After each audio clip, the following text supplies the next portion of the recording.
et reposez-vous un peu.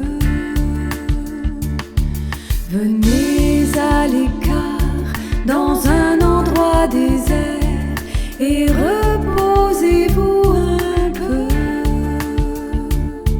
Venez apaiser votre fièvre, écoutez le silence du temps, écoutez le souffle du vent. Venez à l'écart dans un endroit désert et reposez-vous un peu. Venez à l'écart dans un endroit désert et reposez-vous un peu. Entendez les battements de mon cœur, écoutez la parole de vie, respirez la brise légère. Venez à l'écart dans un endroit désert et reposez-vous un peu. Venez à l'écart. Je ne pouvais donner une plus grande grâce en ces temps troublés et de vertigineuses poussées vers le mal que de faire connaître que je veux offrir aux hommes le grand don du suprême fiat. C'est ainsi que je le prépare en toi, par tant de connaissances et de dons, afin que rien ne manque pour le triomphe de ma volonté. Sois donc attentive au dépôt de ce royaume que je fais en toi. C'est une parole de Jésus à Louisa que l'on trouve dans le tome 19, le 9 septembre 1926. Je vous disais tout à l'heure qu'il y a on recueille environ 36 volumes, plus d'autres écrits, lettres, courriers à l'étude, dans lequel Louisa fait part de cette promesse de Jésus. Je vous ai donné les références, nouvelles références bibliques. Ici, c'est Matthieu, c'est bien Matthieu 6,10 que je vous ai mis. Matthieu 6,10, que l'on va lire ensemble.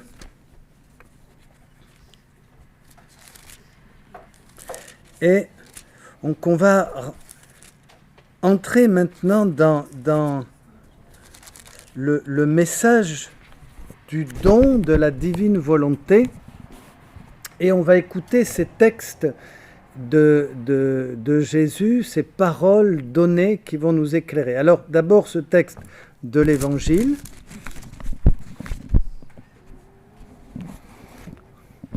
Donc Elisabeth nous a tous devancés sur son téléphone. Vous donc priez ainsi: Notre Père qui est dans les cieux, que ton nom soit sanctifié, que ton règne vienne, que ta volonté soit faite sur la terre comme au ciel. C'est le fiat voluntas tua, sicut in cielo et in terra. Je ne vous dis pas ça pour étaler les connaissances linguistiques, mais donc pour reprendre cette parole qui est reprise dans les écrits, que ta volonté soit faite sur la terre comme au ciel. Cette parole résume tout ce que Louisa a vécu et ce qu'elle dit. Il faut bien comprendre qu'elle va assimiler ces paroles. hein, on est dans l'ordre du message reçu et transmis par une mystique. Hein, tout à l'heure, je parlais avec l'un d'entre vous aussi, avec tout ce que signifie, tout ce que peut signifier aussi des conséquences et je dirais de la traduction. J'en ai un peu parlé, mais je ne vais pas revenir là-dessus. Louisa écrivait avec beaucoup de fautes d'orthographe et des fautes de syntaxe, donc ça a été un sacré travail ensuite d'interprétation et de traduction. Mais ce message-là, on est dans le cœur de la divine volonté, c'est vraiment l'expression de ce que Dieu fait. C'est la vie même de Dieu, c'est son acte éternel et absolu. Que ta volonté soit faite sur la terre comme au ciel. Dans le sens où le don de la divine volonté, on retrouve ça, Jésus dira, c'est la vie des saints et des bienheureux que je veux donner déjà aux âmes sur la terre. Donc vous pouvez même aller plus loin pour dire que, sans risque de devenir hérétique, que c'est déjà le don de vivre du ciel sur la terre. Vous ne trouvez pas ça fantastique, ce que je vous dis ? Voilà. Donc je ne m'attends pas que vous me disiez, mais quand même, bon. Amen. Alors, de vivre déjà du ciel, évidemment, nous vivons déjà du ciel. En théologie, on va dire qu'on vit par la foi et de la foi, puisque on dit qu'on n'est pas dans la vision béatifique. Donc, comment comprendre qu'on peut vivre dans ce monde marqué par la séparation, les deuils, la souffrance? Comment peut-on dire que l'on vit déjà du ciel dans la foi, par le don de la divine volonté, puisque c'est la promesse de Jésus, alors que nous ne sommes pas comme les bienheureux et les saints dans la vision béatifique de l'éternité du Christ? Comment, d'après vous? Je ne sais pas. Je sais, mais je m'avance tout doucement. Mais c'est vraiment la question, c'est l'interrogation qui doit nous faire rentrer pour aller plus loin dans cette promesse. Dans ces temps troublés et de vertigineuses poussées par le mal, dit Jésus. Je ne pouvais donner une plus grande grâce que de faire connaître que je veux offrir aux hommes. Donc c'est un don. On n'est plus dans la question de mérite. J'interromps ces paroles. Ne m'en veuillez pas, parce que dans la tradition de la spiritualité coranienne, on est dans le mérite, dans l'acquisition des vertus.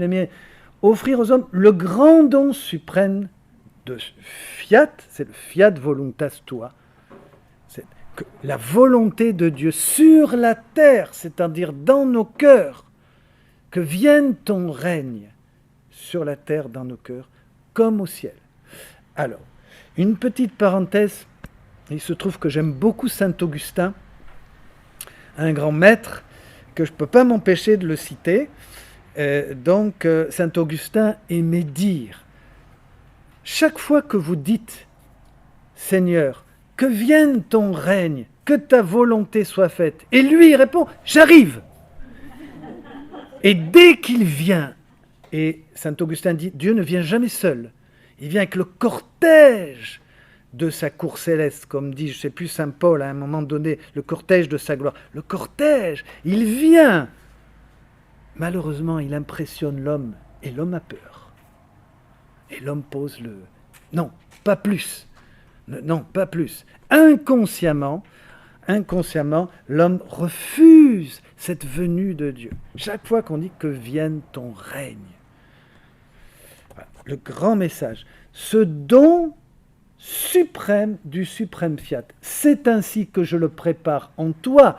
Donc vous pouvez vous identifier à cette parole de Jésus donnée à la vénérable Luisa Picaretta, que je le prépare en toi par tant de connaissances et de dons.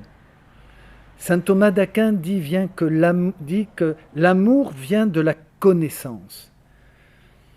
La connaissance de la sagesse de Dieu, la connaissance de la parole de Dieu. Comment peut-on dire qu'on aime Jésus si on ne le connaît pas? Que l'on aime sa parole si l'on n'est pas coutumier de ce qu'il dit, de ce qu'il pense. Saint Paul dira, vous avez la pensée du Christ. Nous avons la pensée du Christ. C'est puissant. Et il dira par ailleurs encore, vous avez reçu l'esprit du Fils. L'esprit du Fils. Quand vous lisez, vous découvrez que toute la parole de Dieu s'illumine de ce don que fait Jésus à l'homme de sa volonté. S'illumine, tout s'éclaire par ce don, ce désir de Jésus que vienne son règne, que son règne soit établi sur la terre, c'est-à-dire dans le cœur de l'homme. Encore une fois, je m'interroge. Comment le règne de Dieu peut être vivant, visible dans nos cœurs, dans nos vies, marqué tellement par notre nature humaine trompeuse, individualiste, notre amour-propre. Saint François de Sales dit qu'il meurt un quart d'heure après la mort biologique, pour vous dire qu'il est coriace, un quart d'heure après. C'est pas moi qui dis ça, J'aime beaucoup aussi François de Sales avec sa pointe, évêque de Genèse, là, bon. Et comment le règne de Dieu peut-il vivre pleinement, humainement? Luc chapitre 18, c'est impossible. Et ce qui est impossible à l'homme, on va le redire ensemble. Une troisième fois, parce que Dieu est Trinité. Voilà, le cœur du message de l'Évangile, la puissance créatrice de la parole de Dieu. Dieu seul veut être maître, pourvoyeur de toutes choses. Et il laisse à l'homme cette part de correspondance. Donc bon, Dieu fait ce don. Je l'ai préparé par tant de connaissances, afin que rien ne manque pour le triomphe de ma volonté. Que rien ne manque pour le triomphe de ma volonté. Donc, Dieu avertit de ce don, il affirme la connaissance, c'est par la connaissance. Donc, qu'est-ce que nous avons, nous, la connaissance des écrits, les méditer, les lire. Une petite parenthèse, on prend les ouvrages, évidemment, combien de fois j'ai reçu ce genre de critique, alors 36, il faut lire les 36 ouvrages, et puis c'est ça, je préfère au moins, moi j'ai la Divine Miséricorde avec ça, ce petit livre, moi j'ai telle ou telle chose, effectivement. La connaissance, on entre dans la connaissance de Jésus par la parole de Dieu, par quelques écrits. Jésus révèle ses trésors, on aime bien dire, à travers trois de ces grands volumes, du 11 au 14. Chacun chacun a un peu sa vision. Vous écouterez d'autres laïcs ou prêtres ou pasteurs qui vous parlent de la divine volonté, qui vont peut-être vous dire, lisez d'abord le 11, ça suffit. Donc moi j'aime bien dire que le 11, du 11 au 14, on a vraiment le message. Le message, le contenu du message d'une manière relativement intelligible, j'allais dire digérable aussi, pour après lire les premiers volumes, le volume 1, 2, qui est en fait toute la pédagogie que Jésus va avoir avec cette âme. Pourquoi c'est intéressant?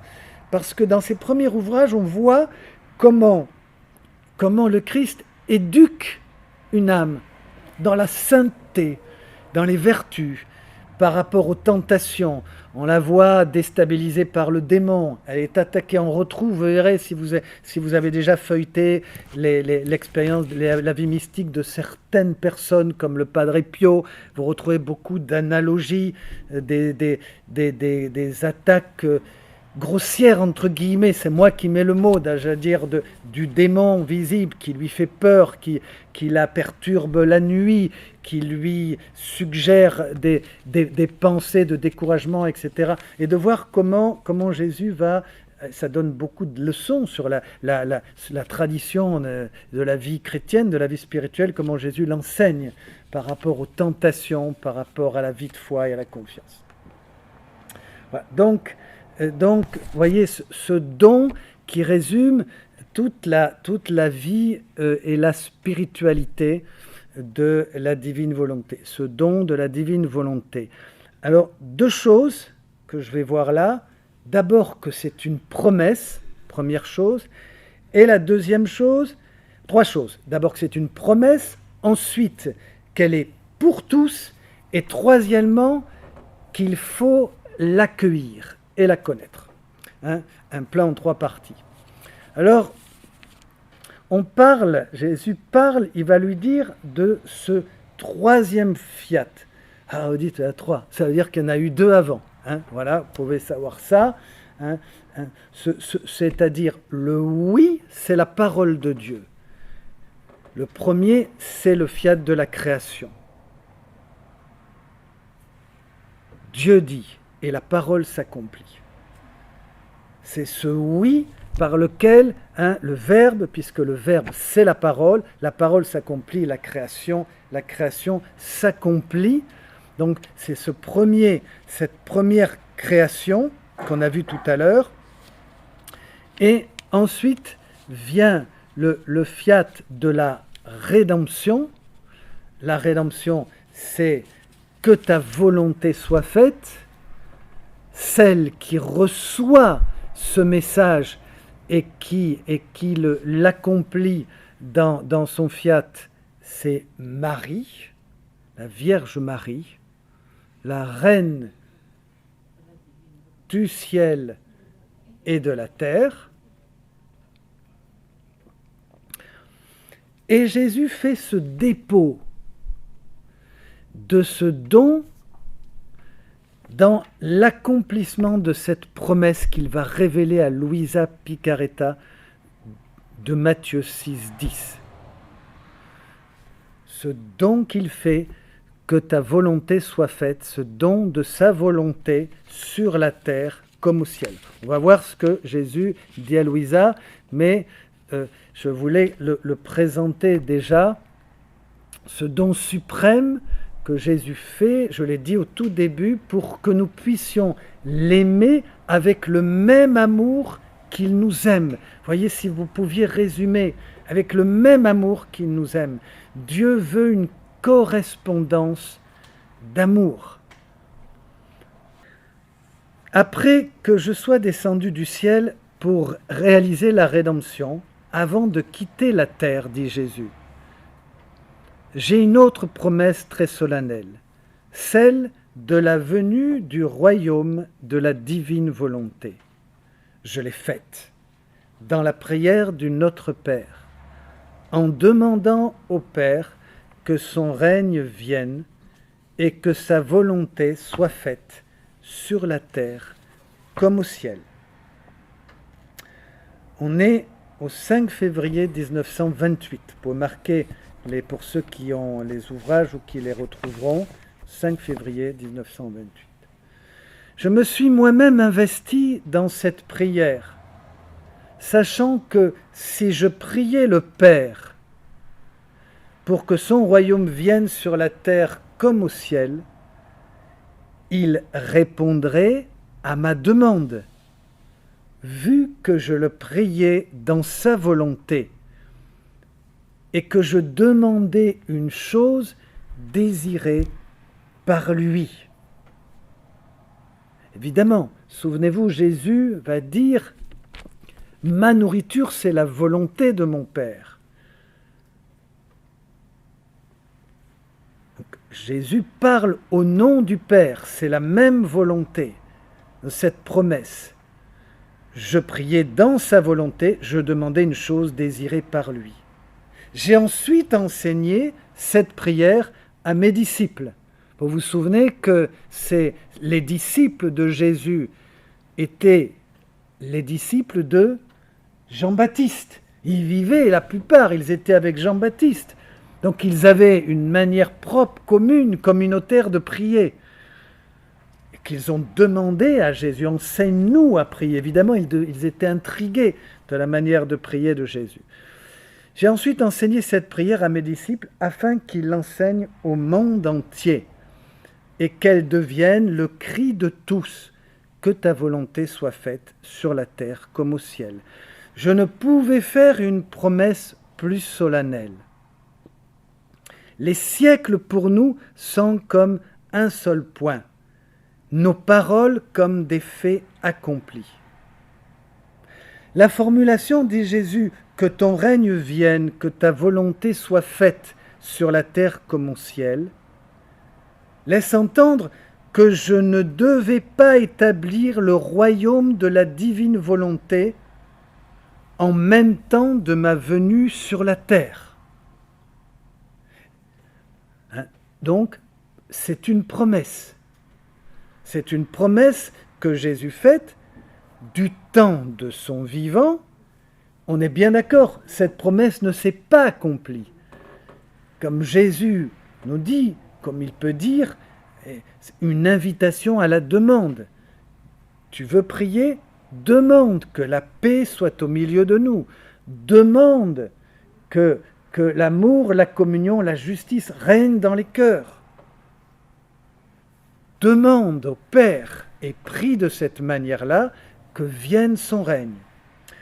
Autrement dit, dit-il, j'aurais dit quelque chose comme « Mon Père, que le royaume que j'ai établi sur cette terre soit confirmé par toi. » On est bien d'accord, vous me suivez, hein ? Ce n'est pas ce qu'il a dit, c'est pour ça qu'il explique. « J'ai dit que ton règne vienne. » Ce qui signifie que ce règne doit venir et que les créatures doivent l'attendre avec la certitude avec laquelle les Hébreux ont attendu le Rédempteur. Qu'est-ce que nous avons ici ? Jésus explique que notre attente, elle est marquée par deux choses.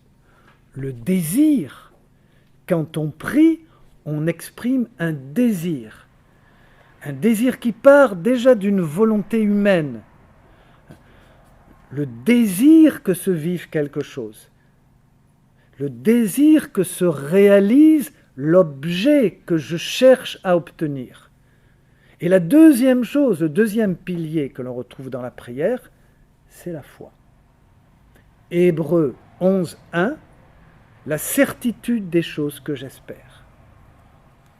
La foi. La foi, dit saint Paul, qui nous fait voir par anticipation ce que Dieu veut nous donner. C'est extraordinaire la vie de foi, vous ne trouvez pas ? Vous n'avez pas l'air convaincu.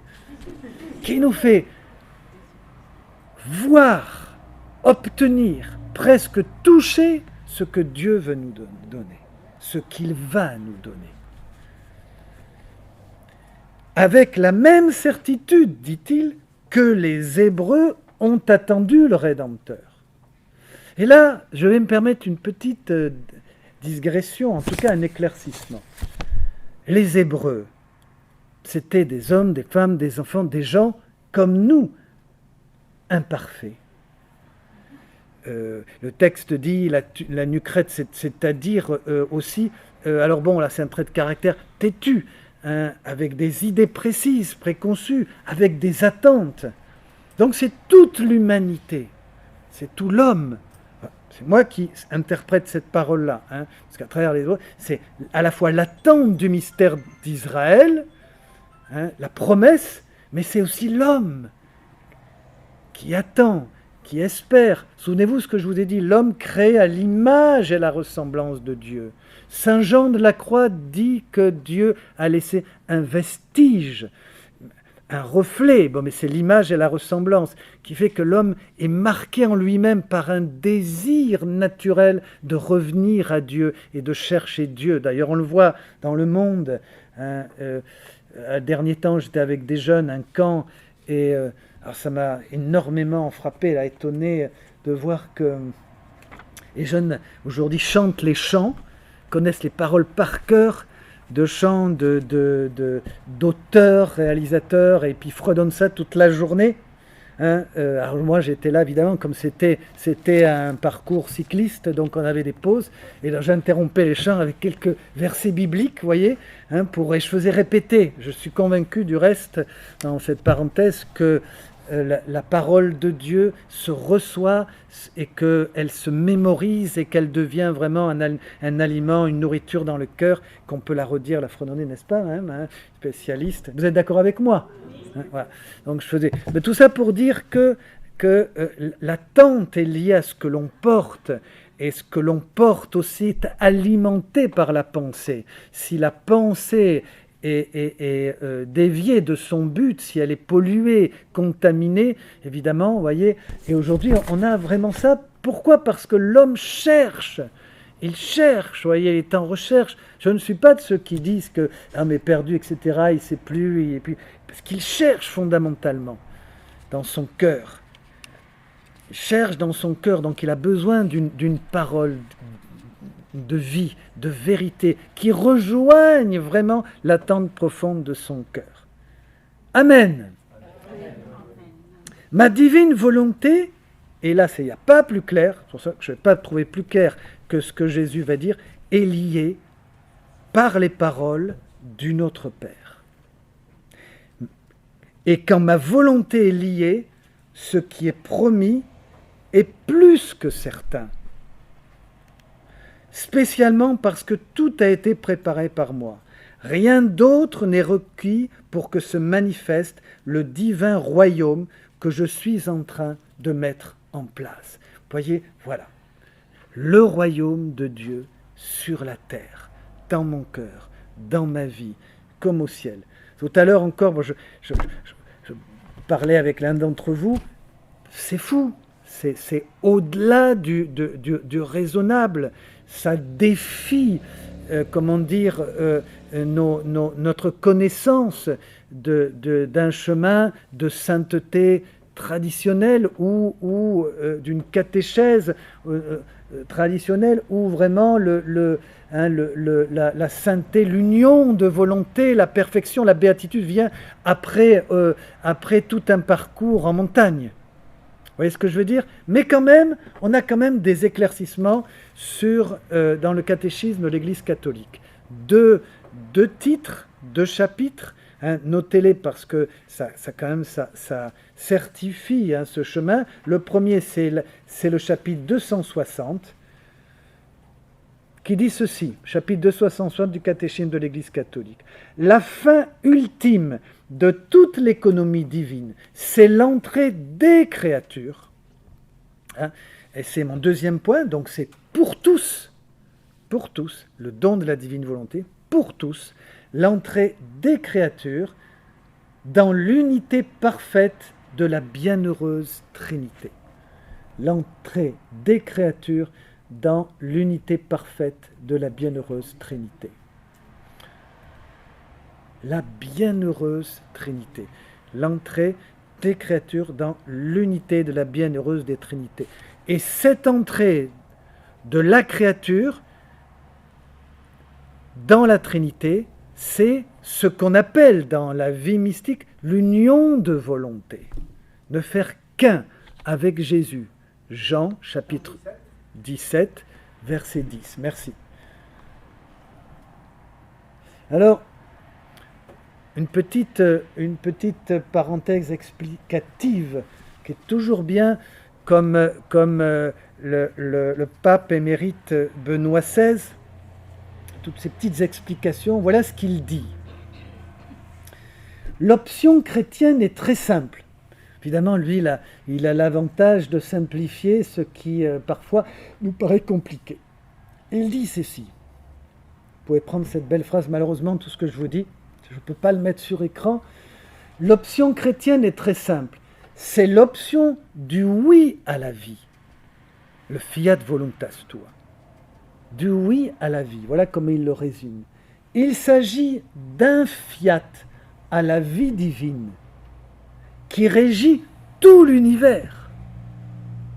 Cette vie divine qui est à l'origine de tout le créé passé, présent et à venir. Je reprends cette parole. L'option chrétienne est très simple.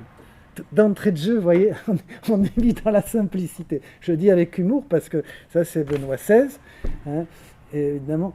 Et il s'agit d'un fiat à la vie divine, donc d'un accueil, d'un accord à la vie divine. Je m'arrête encore une fois. Souvenez-vous, tout à l'heure, je vous ai parlé de la deuxième lettre de Pierre au chapitre 1, verset 4.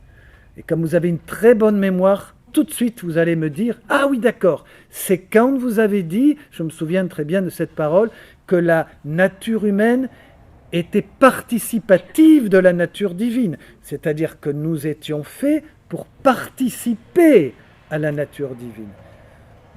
Dieu nous fait participants de la nature divine. Et ça aussi, c'est grâce à la rédemption.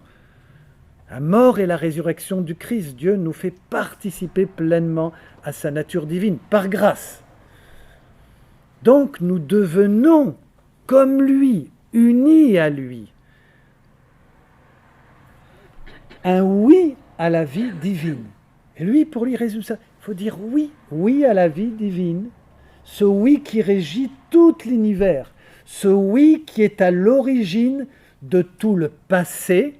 Souvenez-vous, le passé, le fiat de la création, à l'origine du passé, du présent et de l'avenir. Ce oui à Dieu. Il continue, c'est éclairant. Il s'agit de dire oui à qui?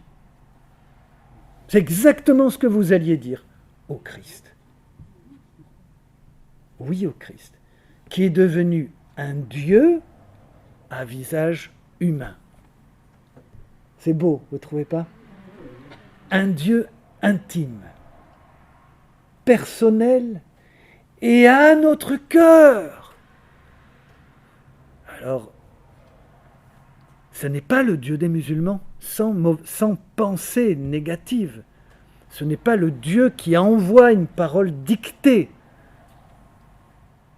Dieu est grand, on n'a pas à discuter.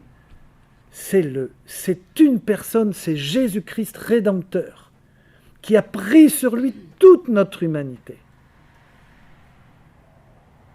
Pour ça que Jésus va dire à Louisa, quand tes doigts prennent, ce sont mes doigts, et je veux que tu t'en souviennes. Quand tu ouvres ce livre, ce sont mes mains qui prennent ce livre, et je veux que ce soit mes mains qui prennent ce livre. Jésus va vouloir faire toute notre vie, on y reviendra tout à l'heure, toute sa vie en nous. Il s'agit de dire oui au Christ, qui est devenu un Dieu à visage humain, intime, personnel et à notre cœur. Comme Marie. Vous pouvez noter, comme Marie. Et là, vous pouvez noter cette petite phrase qu'il dit, comme Marie, nous donnons notre consentement à l'amour de Dieu en accueillant le Rédempteur dans notre cœur. Homélie de Benoît XVI sur l'Assomption. Nous donnons notre consentement à l'amour de Dieu en accueillant le Rédempteur dans notre cœur. Notre oui, notre fiat voluntas tua. Nous donnons notre oui, comme Marie, c'est vrai. C'est un consentement. Donc une promesse, deuxièmement, une promesse pour tous, puisqu'il s'agit de dire oui au Christ, à tous les hommes, quels qu'ils soient. Et je dirais que, d'une certaine manière, c'est rassurant, dans le sens où ce n'est pas réservé, ce n'est pas l'exclusivité de spécialistes, de personnes plus armées que d'autres, mieux préparées que d'autres. Et la preuve en est, je dirais, le témoignage de Louisa. Je vous disais tout à l'heure qu'il y avait un niveau d'école, de classe primaire, et qui a laissé des écrits remplis de fautes d'orthographe et de syntaxe. Mais bon, un jour Jésus dira, mais à une question qu'elle posait, mais pourquoi tu as choisi quelqu'un d'aussi... Elle avait deux manières de s'identifier.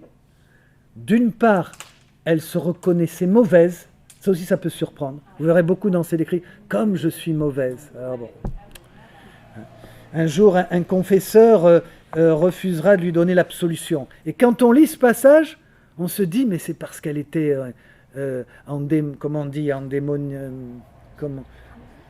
possédée, ou etc. Comme ça, il refusera. Mais ce n'était pas du tout ça. C'est parce qu'il ne trouvait pas.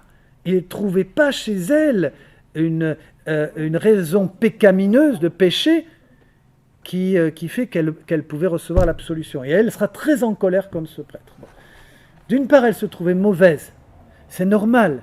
Les saints disent que plus on approche de la lumière de Dieu et de la connaissance, et plus on voit son âme comme le soleil qui passe. Quand je passe chez moi, j'ai toujours ma maman qui nous fait des remarques sur les carreaux qui sont sales. Ils seront toujours sales, les carreaux, quand il y a le soleil. Vous aurez beau les nettoyer comme vous voudrez, ils seront toujours sales. Qu'est-ce qui peut enlever la saleté de la puissance de la lumière du soleil sur un carreau? Il y aura toujours vraiment à l'œil nu et des imperfections. Donc plus on approche de la lumière et plus on voit évidemment ses défauts et ses misères et son péché. Ça, c'est la première remarque que va faire Louisa. Et la deuxième, c'est l'ignorance. Elle se plaindra souvent de son ignorance. Et il y a de quoi, il y a vraiment de quoi.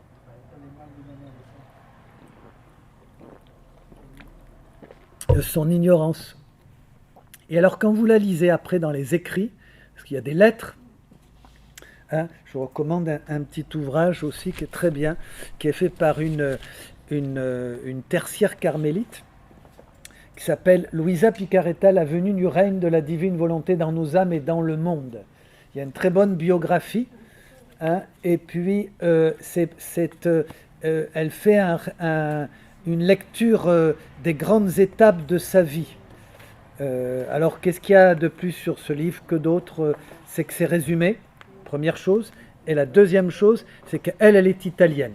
Donc elle a une traduction, on ne va pas rentrer sur les détails de la traduction, mais très très très proche. Ce livre-là, vous en avez quelques-uns, je l'avais amené.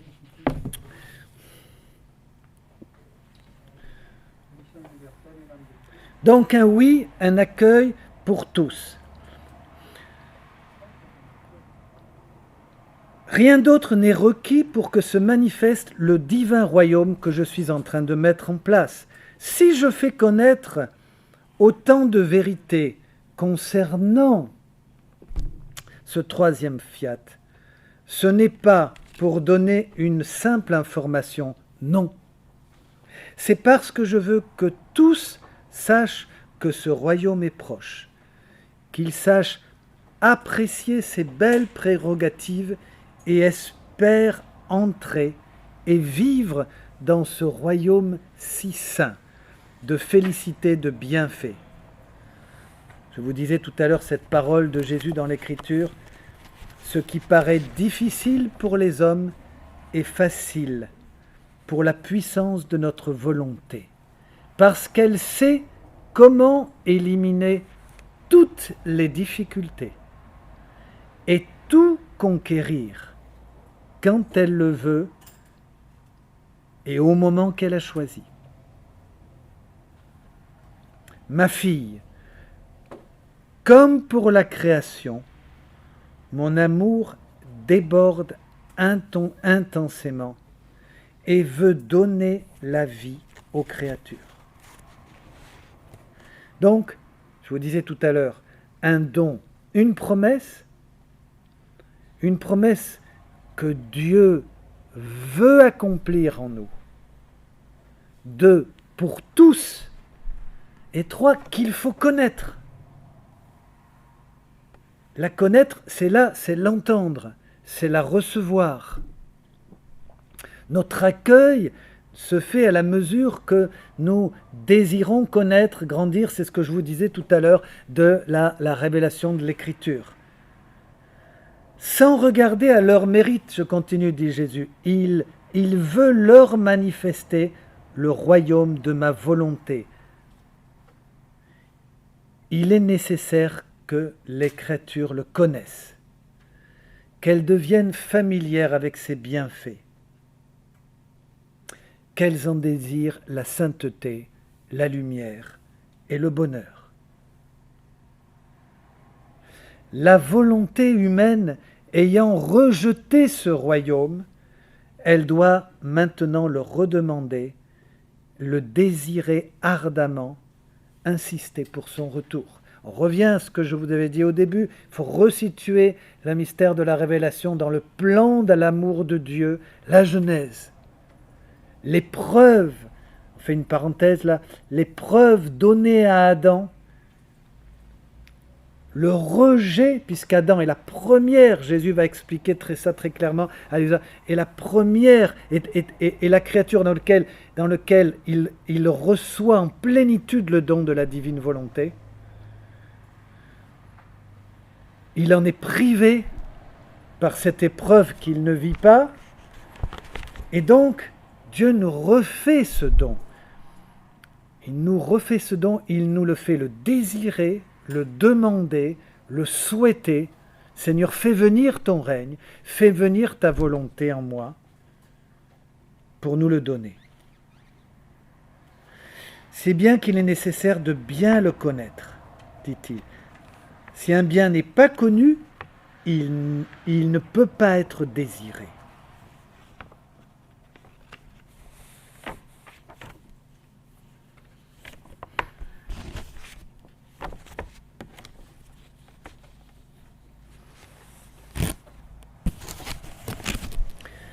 C'est cet itinéraire dans lequel le Seigneur nous fait entrer pour grandir, connaître et aimer.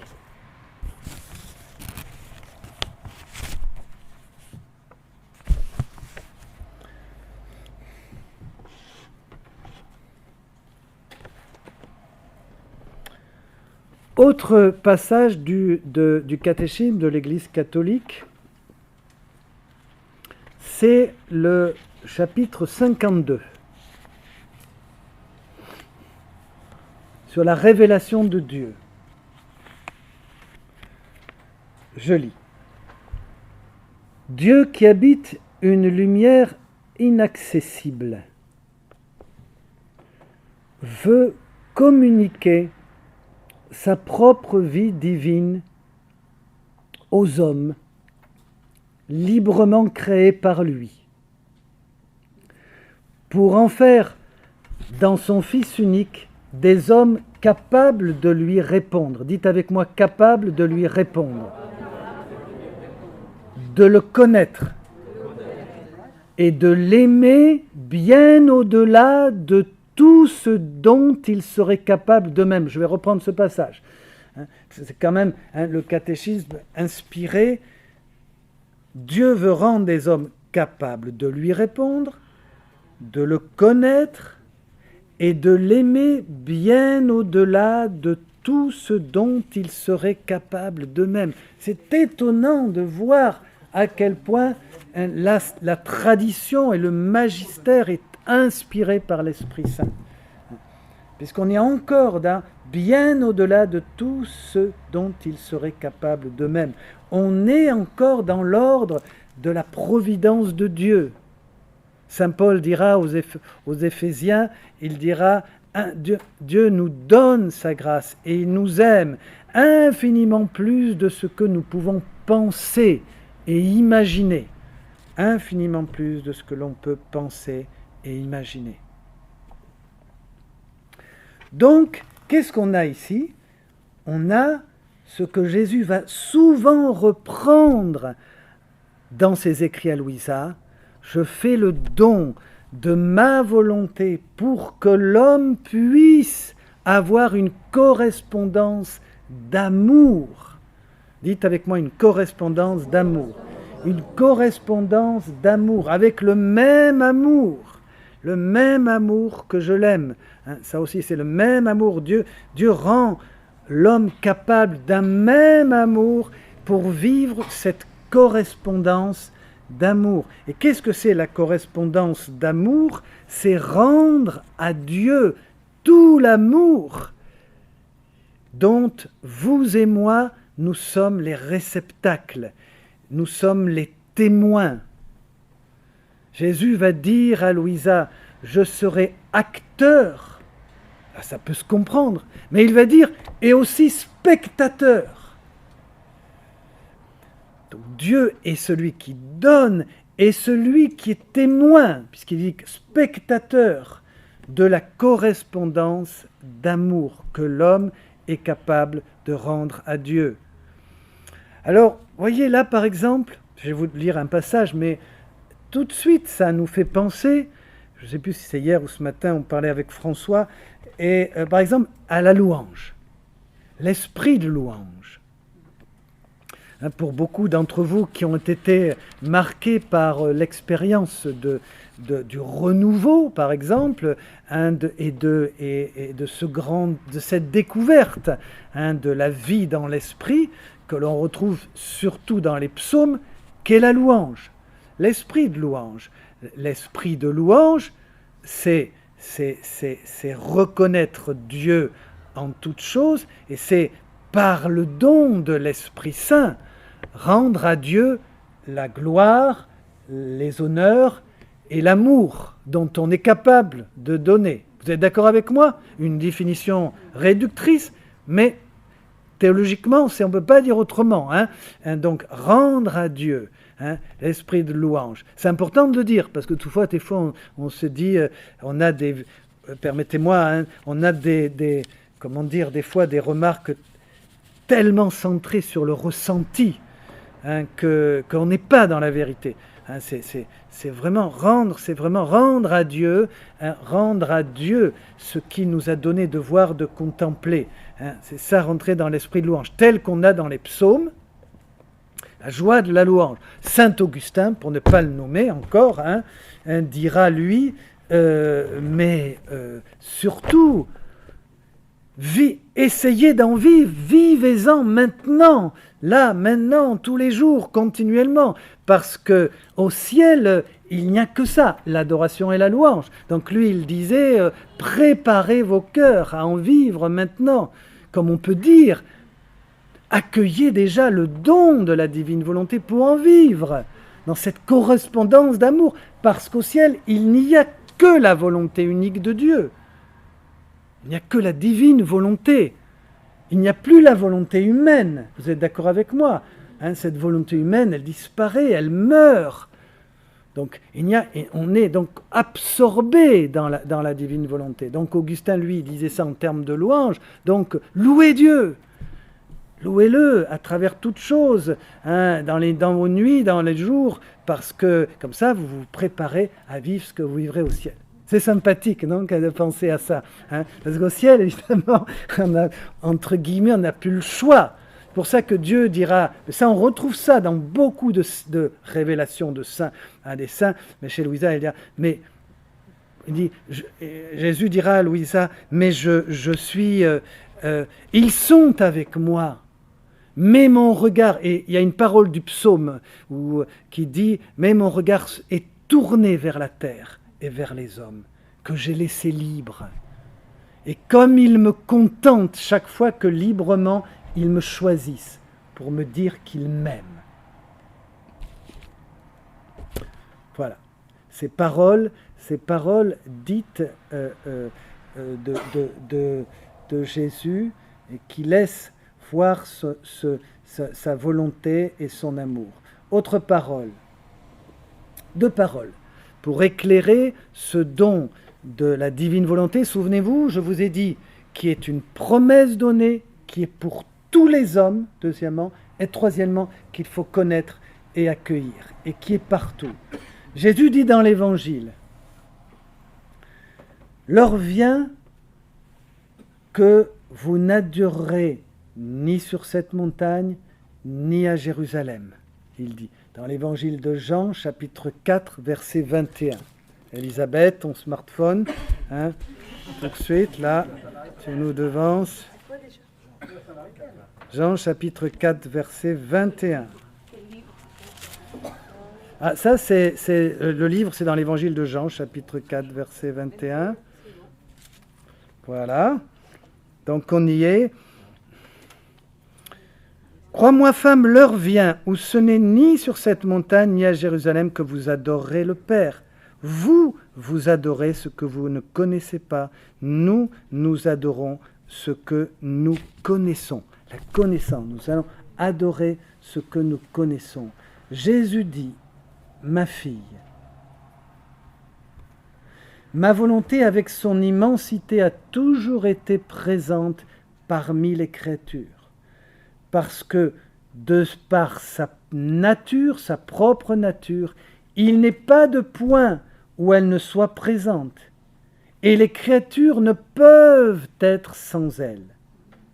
Ce serait comme ne pas pouvoir avoir ou recevoir la vie sans ma divine volonté. Toute chose retournerait au néant.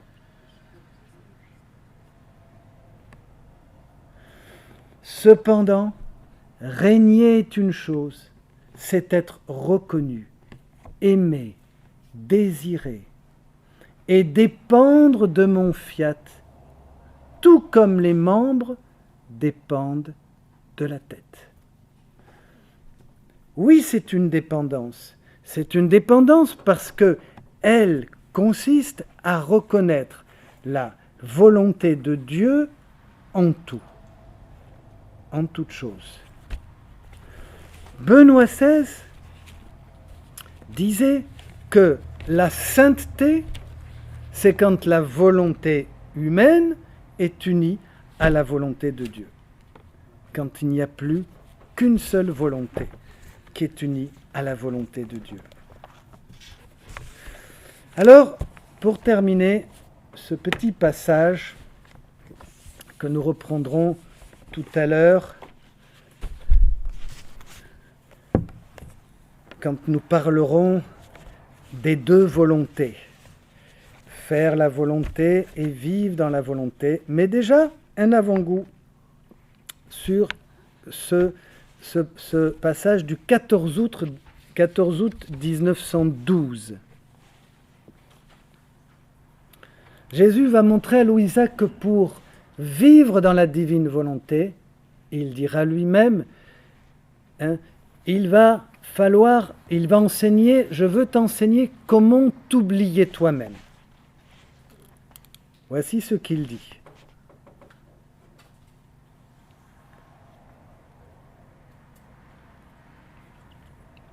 Vois-tu quand tu travailles parce que je travaille. Mes doigts coulent dans les tiens. Et pendant que je travaille avec toi, à ce moment même, mes mains créatrices répandent beaucoup de lumière dans le monde. Je vous disais tout à l'heure, la divine volonté est pour tous. Quand je commence à vivre, que j'accueille et que je vis, et que je suis un, et que je vis avec le Christ, en lui, par lui, avec lui, c'est une lumière pour tout le monde. Ça ne touche pas simplement ma sainteté personnelle, ma sanctification personnelle. C'est le ciel sur la terre, dans mon cœur. C'est l'accomplissement de cette parole, que vienne ton règne sur la terre. Et souvenez-vous ce que dit Augustin qui disait « J'arrive !» Ça, c'est vraiment plein de bon sens. C'est tout à fait ça. Dieu ne reste pas les bras croisés en attendant, attends, je vais attendre que tu sortes un peu de ton péché et que tu aies le cœur pur, que tes pensées soient un peu plus libérées de ton amour-propre, etc. Pas du tout. Pas du tout. Bon, il y a toujours le travail de la sanctification. Mais là, Dieu donne, mes doigts coulent dans les tiens. Pendant que je travaille avec toi à ce moment même, mes mains créatrices répandent de la lumière dans le monde. Combien d'âmes j'interpelle, combien d'autres je sanctifie, corrige, et tu es avec moi. Et là, on entre vraiment dans quelque chose parfois qui fait pourrait se faire sauter un bond quelques théologiens. Tu es avec moi, créant, interpellant, corrigeant et ainsi de suite. Tout comme tu n'es pas seul en cela, moi non plus je ne suis pas seul dans mon travail. Puis-je te faire, dit-il, un plus grand honneur? Oui, c'est Jésus qui dit, puis-je te faire un plus grand honneur? Tu es avec moi créant, interpellant.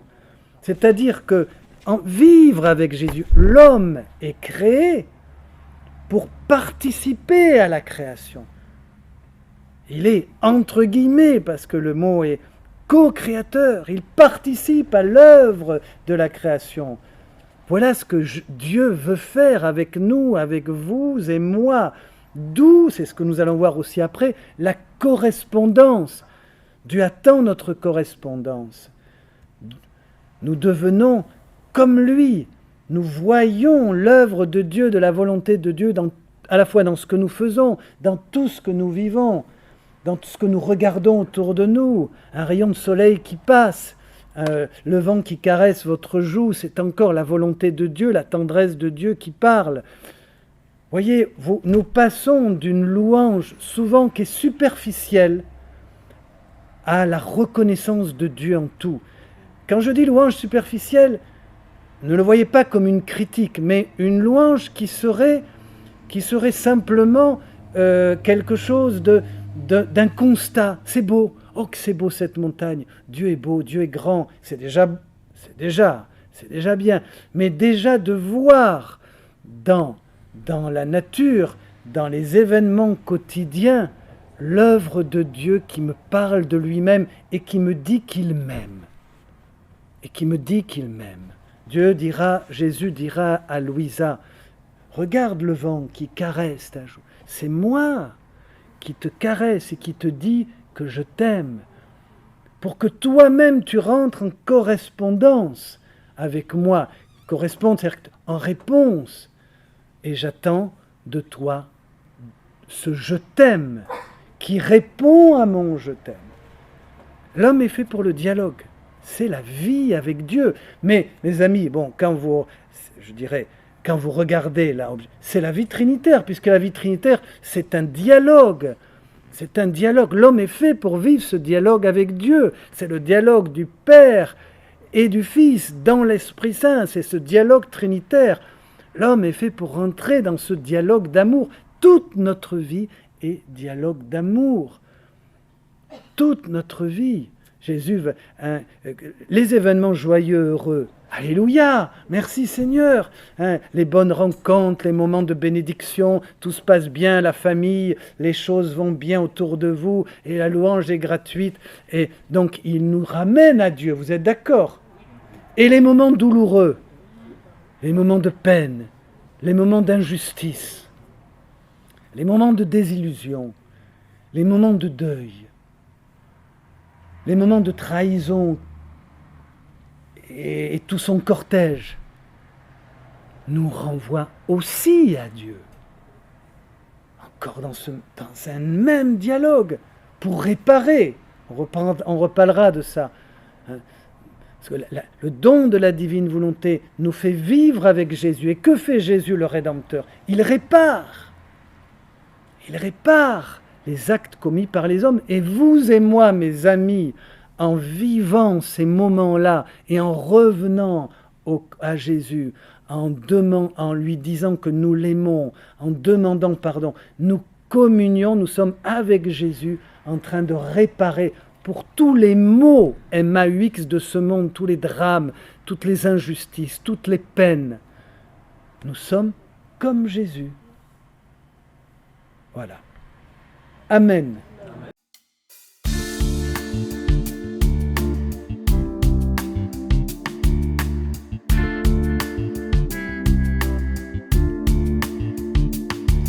Venez à l'écart dans un endroit désert et reposez-vous un peu.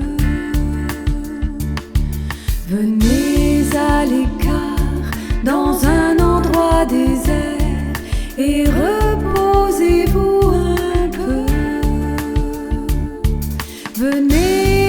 apaiser votre fièvre.